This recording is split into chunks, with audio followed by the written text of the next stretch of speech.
Apprendre à dessiner la carte schématique du Brésil. Mais pourquoi faire? Parce que le Brésil est le pays du football, du carnaval. Non, je plaisante. Parce que le Brésil est très souvent au programme des examens et des concours, tout simplement parce qu'il est présenté tout au long de la scolarité des élèves, du collège jusqu'au lycée et même post-bac. Alors, la carte schématique, elle sert à quoi? La carte schématique sert tout simplement à mieux mémoriser vos cours de géographie. Rien de plus facile que de faire un petit schéma et d'introduire les différents éléments que vous présente au cours de vos leçons. Voilà, ça c'est la première étape, schématiser, pour mieux apprendre. Deuxième étape, beaucoup plus intéressante encore, c'est que dans tous les devoirs de géographie, normalement, il y a des schémas. Comme en sciences naturelles, vous avez des schémas. En géographie, il y en a aussi. Et croyez-moi, ce sont des plus à la notation pour vos examens, vos concours ou tout simplement vos devoirs. Alors voilà un logiciel qui va vous apprendre à dessiner ces contours du Brésil. Une manière de dessiner les contours simplement, mais le plus juste possible par rapport à la carte dite traditionnelle, celle que vous avez dans les manuels ou dans les atlas. Alors, 2 boutons, c'est tout, il n'en faut pas plus. Premier bouton pour apprendre à dessiner. Là, vous n'avez franchement rien à faire que de mémoriser comment j'ai conçu, moi, pour vous, une carte schématique du Brésil. Il y en a plein les manuels, c'est vrai, mais jamais on vous dit comment la dessiner. Et quand on vous le dit, elle est franchement impossible. Impossible non pas à réaliser, mais impossible à poser, à superposer sur une carte traditionnelle. On ne s'y retrouve plus. Alors voilà, ici une carte schématique superposable à la carte dite traditionnelle et surtout facile à apprendre. Deuxième bouton, s'entraîner. Une fois que vous avez mémorisé, vous allez vous entraîner. L'intérêt du logiciel, c'est de ne pas avoir des centaines et des centaines de papiers sur lesquels vous entraînez et que vous jetez. Là, vous pouvez vous entraîner avec votre doigt.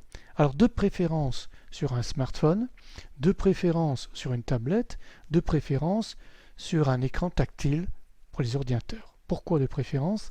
Parce que là, vous pouvez utiliser votre doigt ou, mieux encore, un stylet. Un stylet, c'est comme un crayon.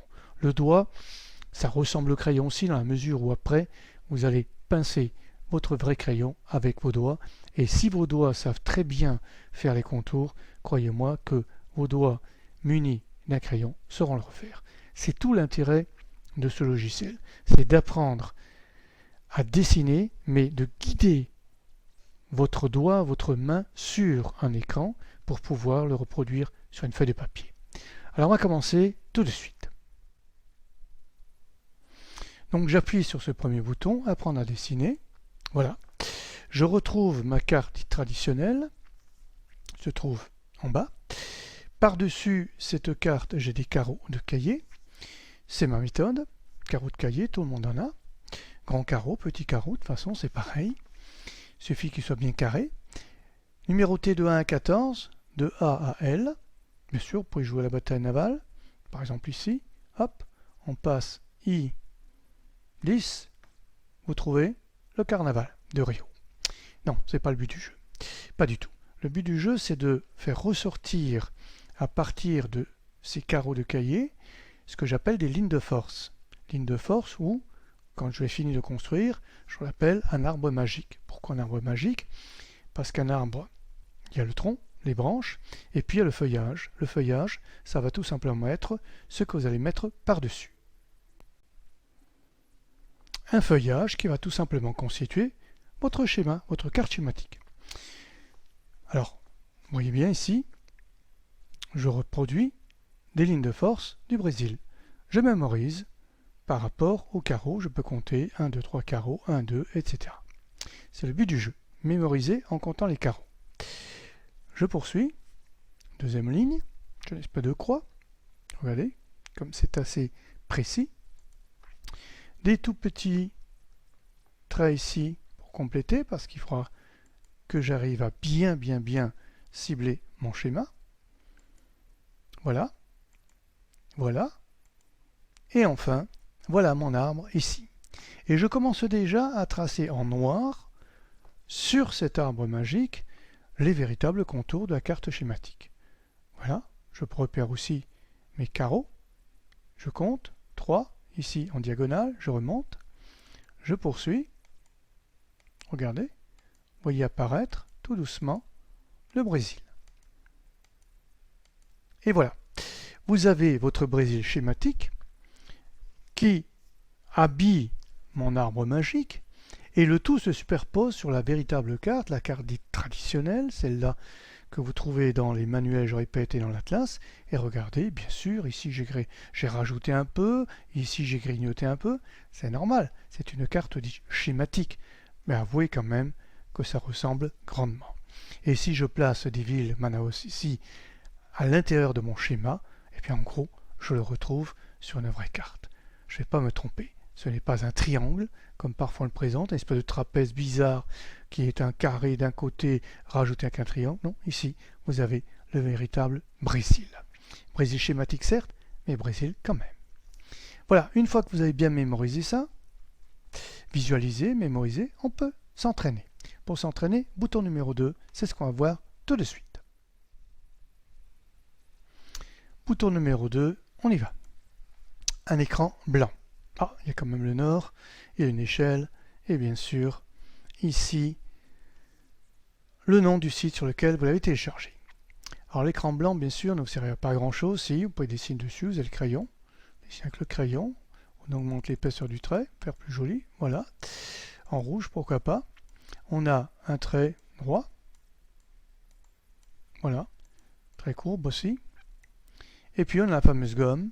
Alors pour la gomme, il vaut mieux une épaisseur plus importante pour bien pouvoir effacer. Voilà. Et puis vous le savez, effacer la dernière action qui a été faite. Donc ici j'ai gommé. On efface encore la dernière, c'était la courbure et on peut la remettre. Vous connaissez tout ça et poubelle pour tout effacer. Ça, ce sont des outils de dessin qui vont vous servir à mémoriser parce que vous allez travailler dessus. Alors ce que je vous propose au moins sur cet écran blanc, c'est d'abord une grille. Vous pouvez reproduire ici, en noir, en rouge, en bleu, peu importe, vous pouvez reproduire votre schéma, si vous l'avez bien mémorisé. Pour débuter, je vous conseille cependant d'utiliser la grille et le schéma. Déjà tout fait, et oui. Avec un schéma en noir, il vaut mieux prendre une couleur rouge, trait c'est peut-être trop important comme épaisseur de trait, 10 ce sera suffisant.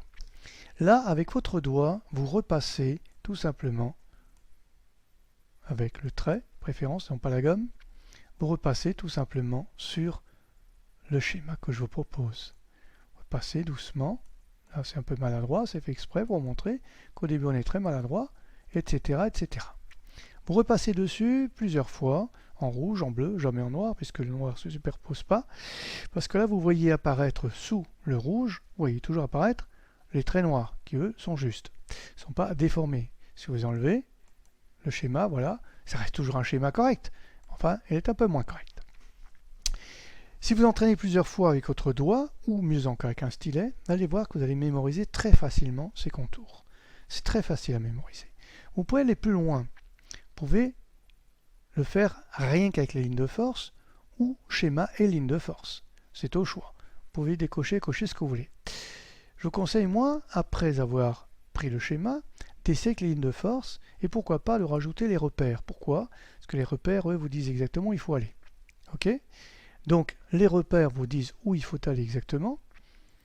Voilà. Voilà. Très précis. Donc, les points repères sont des repères. Vous avez bien compris. Vous pouvez les enlever pour n'avoir que les lignes de force. Et enfin, si vous savez bien le faire, essayez donc une fois avec la carte.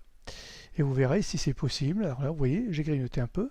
C'est volontaire parce que c'est un schéma. Je respecte un peu mes carreaux de cahier malgré la carte qui se trouve en dessous. Quand vous avez fait tout ça, eh bien, peut-être serez-vous capable de dessiner rien qu'avec la grille. Et mieux encore, peut-être serez-vous capable de dessiner sans la grille. Alors là, vous avez tout gagné. Si vous savez le reproduire sans la grille, vous passez directement à la feuille de papier et vous aurez, pour les examens, les concours et les devoirs, d'excellentes notes, croyez-moi. Et surtout, quand vous devrez apprendre vos leçons, mémoriser un petit schéma, vous mettez dedans ce qu'il faut, et puis vous avez tout gagné. Vous savez exactement ce qui se trouve à l'emplacement même, la localisation, c'est un point important en géographie, la localisation et la répartition. Je localise, telle ville ici, voilà, ici, là, etc., Manaus, et je continue, et je vois où se trouvent les principaux éléments, l'Amazonie, etc. Très intéressant, utilisez-le, c'est un bon conseil. Merci de votre attention, et jusqu'à la prochaine carte. Au revoir.